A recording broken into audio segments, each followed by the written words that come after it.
Kabayan, dapat ngayong umaga maging masaya tayo. Aray ko,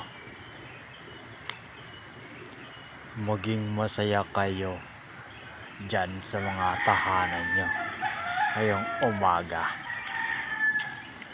Kahit magbombahan pa sila, wag na. Ayun no, may sakyan pan. May sakyan sa himpapawid. Huwag naman sana siya magdala ng bomba rito, dahil ang lugar namin ay napakatahimik. Dito kami. Punta tayo dito. Rico. Punta tayo dito. Nagkahagilap tayo ng makakain, dahil sa panahon ngayon hindi pwede yung tatamad-tamad. Kailangan natin paghanap ng makakain, dahil para hindi rin tayo makaramdam ng gutom. Rico, ang hirap pala duman dito. Hirap pala dumaan. Yan. Kuha tayo ng pang-ulam dito. Bakit low tide? Low tide ang ilog dito. Paano tayo makakapanguha ng mga dito?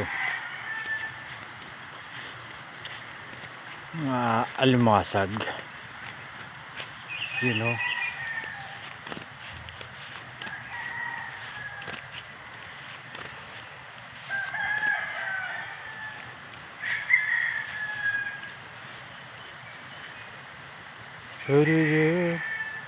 May mga tilapia dyan, oh. Kaya lang tulog pa sila, nandiyan pa sa ilalim ng nasa mga bato-bato pa. Tulog pa sila eh. Puyat sila eh. Tong-it yata sila kagabi. Yan, oh. May tilapia dyan. Hanggang doon. Diyan kami nagsisiga.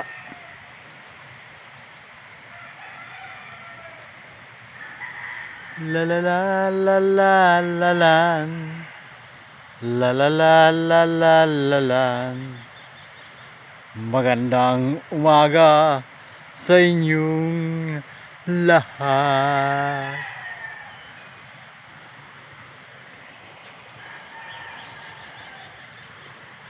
La la la la la la.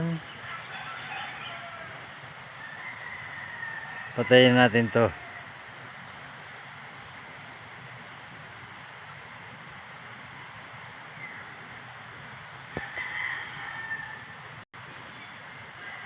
Tayo.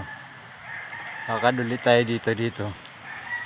Ganda ng mga view dito eh. Ganda ng mga view dito. Yan. O, diba? Ito yung view dyan.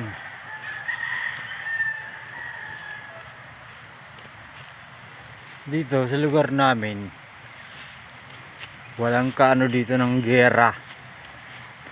Tahimik dito. Dahil yung mga tao dito, mga relihiyoso, malapit sa Diyos, hindi nangungurap, hindi salot sa gobyerno. Kaya walang problema dito sa lugar namin. Kaya lang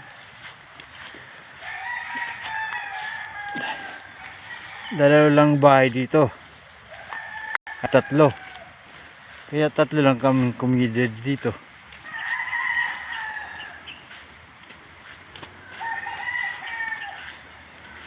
Oh. Yan, isang bahay sa tatlo. Ganyan. Tatlo lang bahay dito.